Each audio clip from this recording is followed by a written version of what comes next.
More space here. It's a little tight. Yeah, I think for my driving, this would be good. The steering wheel comes out a lot. The Zeekr X is launched in Malaysia and is a beauty of a car. Let's check it out.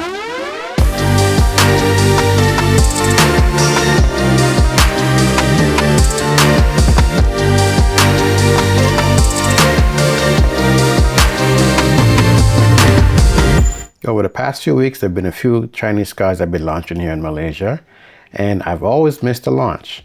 So this time I found out that there was a display for the Zeekr X down close to the Pyramid Mall, and we decided to go down and check it out.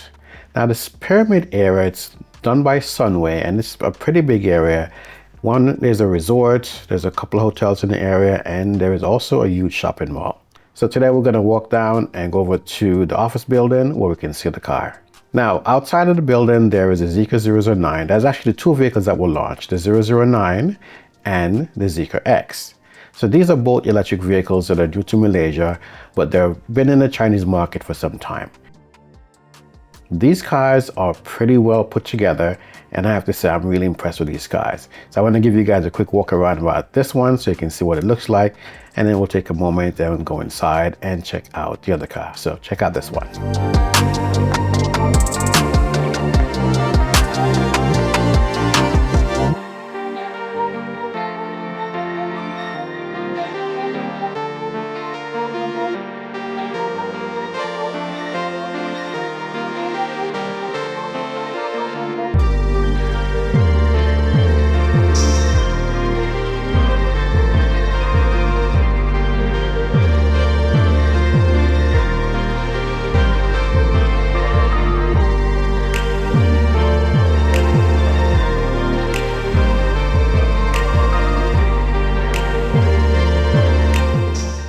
The Zeekr brand is one of the brands under Geely, which also houses Polestar, Volvo, Smart, and Lotus, amongst others. Now, what I like about this car is the design. When I first saw this car in a Chinese YouTube video, I was like, wow, this car needs to come to America. But of course, this car is pretty much going to be in the Southeast Asia region and China. It is made to be similar to the EX30. The platform is exactly the same. The powertrain is exactly the same. The car itself, I feel it's actually a bit more upscale than the Volvo EX30. In Malaysia, they don't seem to be bringing out the version with the 20-inch wheels. This is the top model that's being shown here, and it has the 19-inch wheels.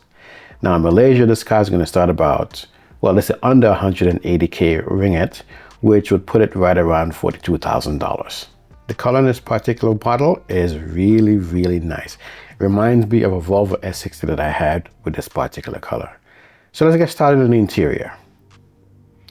This car has 3 screens inside of it, and there is a head-up display as part of those screens. I was really surprised that it had so much inside of it because the Volvo EX30 only has 1 screen, which I find kind of annoying. As far as the steering wheel, it's a pretty simple layout. Now in the Chinese version, it's actually power steering, and these little controls on the wheel is what you use to tilt it up and down. I'm surprised that we didn't get that in the Malaysian version, but I guess it's some cost cutting. And of course, typically the Chinese models get a lot more features than we'd see outside the country. And believe it or not, this is priced somewhere in the 20,000 to 30,000 range in China. Imagine if there was no tariffs, no markups, this would kill the whole car industry. But anyhow, let's get to the interior. There's some storage space inside this vehicle that it's not a lot because again, it's not a big vehicle. It's really like I guess a B segment car. That little slot you saw inside the center console is a charging slot. So you can put one phone inside there and charge a car. The other cool thing is that this car has a refrigerator. Surprising, yeah. And from what I've seen in one of the videos about the Chinese version, you can disconnect this refrigerator and take it out of the car with you. And actually it's a heated and cooled box, not just a refrigerator. Quality of the screen looks really good. And as far as layout and touch of the materials, I mean, I'm impressed with this car. They do things a little bit different. As you notice, the controls for the drive, reverse and neutral is on the right hand stalk, and the turn signal and wiper are on the left hand stalks. So that's something, you know, we're not used to in the States. But then again, this is also a right-hand drive car. So things are a little bit different. But since they don't have a control for the drive mode in the center of the vehicle, they have to put it on the stock.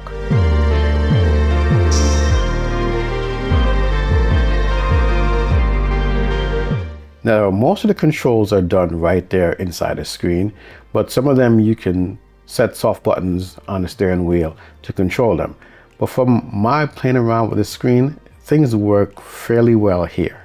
And of course, there are physical controls on the seats as well for your adjustments and for your lumbar support. I think it also has massage. I can't quite remember.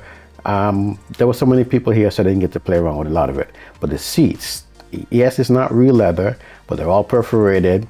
Yeah, they got this little gold tinted thing on the center of the screen and on the backs of the screen. I mean, so the seats, they just looks really awesome. The car just looks really well put together. I feel this is what the Volvo EX30 should have had, but I'm quite surprised that we didn't get it. But yeah, as far as how the layout and everything on this car, it's top notch. You know, space on it is actually pretty decent. And let me show you what I'm talking about when I say the space in this car is actually decent.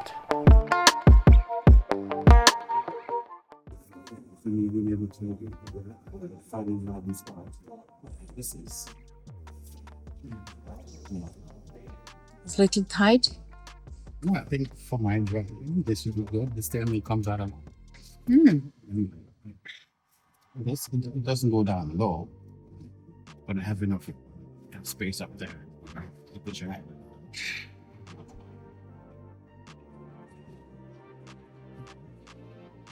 That's also another. How about this one? The headrest? The headrest is comfortable? Yeah. I think seat is comfortable. Overall, I mean, it's on the narrow side. It's fine. To open the door, there's a slot there. You put your finger inside of it, you touch the top of it, and the door pops open. So with me, not quite a fixed. More space here. I don't think this. Yeah, this doesn't tilt. Unlock. This is one position. And headroom is. Use two hands up there. Yeah. So yeah, the headroom is good. The foot is a bit. If you're wearing high sneakers, it doesn't go all the way. Unless it goes up higher. But this is the lowest position we see right now. It's, you know, it's a little bit of room underneath there.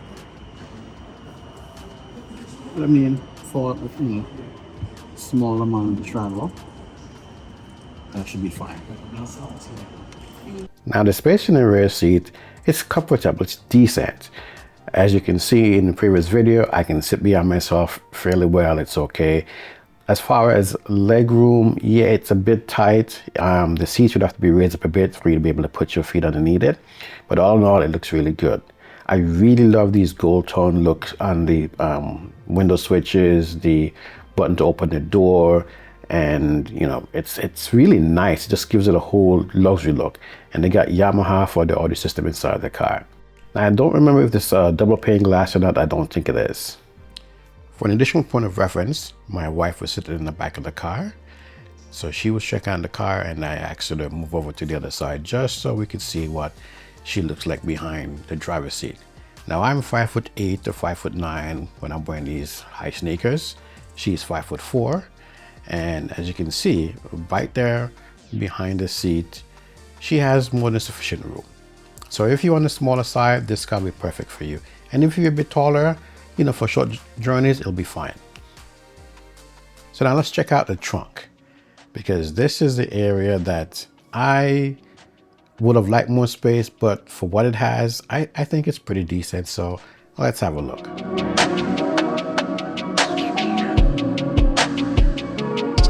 So as we see inside, the trunk is finished very nicely.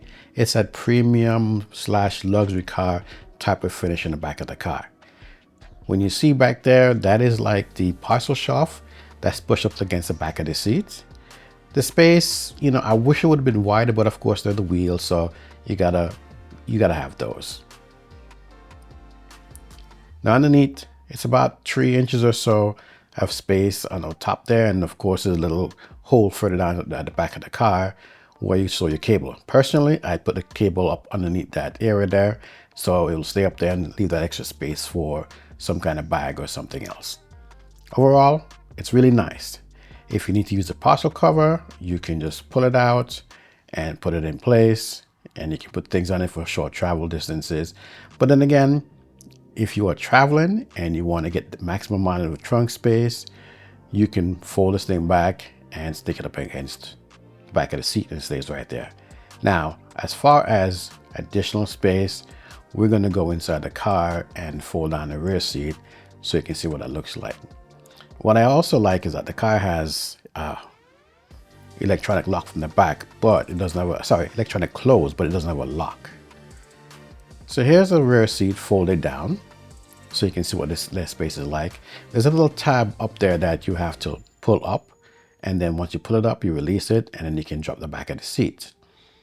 It's decent amount of size. I'll put it on the side so you can see what the actual numbers are. It's a 60-40 split, so there is sufficient room.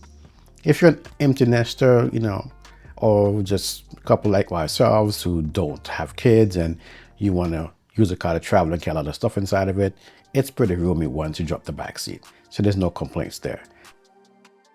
The charge port is the standard CCS1 or if it's CCS2 type, similar to like what we have in America. Now, as far as charging is concerned, both vehicles are going to come with a 66 kilowatt hour battery. It's an NMC battery. On the AC charging for the lower level version, or they call it premium, it's going to be 7.2 kilowatts. And on the all-wheel drive version, it's going to be 11 kilowatts. Both of them also charge at 150 kilowatts. So that's pretty good. As far as range is concerned, when you get the rear-wheel drive version, it's listed at 440 kilometers, and the all-wheel drive version is 420 kilometers. So there's a bit of a difference right there. When it comes to performance, the premium version, that's the rear-wheel drive, will come at 200 kilowatts and 343 newton-meters of torque. The flagship all-wheel drive will be 315 kilowatts and 543 newton-meters of torque. 0 to 100 kilometers is 5.6 for the premium and 3.8 for the all-wheel drive version. I really like the Zeekr X. I was really looking forward to this car coming here, and now that I've seen it, it's one of my top favorite cars to get. Now, that being said, the BYD Seal is a bigger car with more space and more range. I like that as one as well, but being a little bit older, having some knee issues, I prefer something more than SUV guys. This one is one of the ones that I'm considering. I've also seen the Xpeng G6 and the Elite Motor C10. You know, as far as which one is the better one, I have to drive them. Can't drive them just yet. Waiting on them to to come through so that we can get a license switched over and start doing these things. But I'm looking.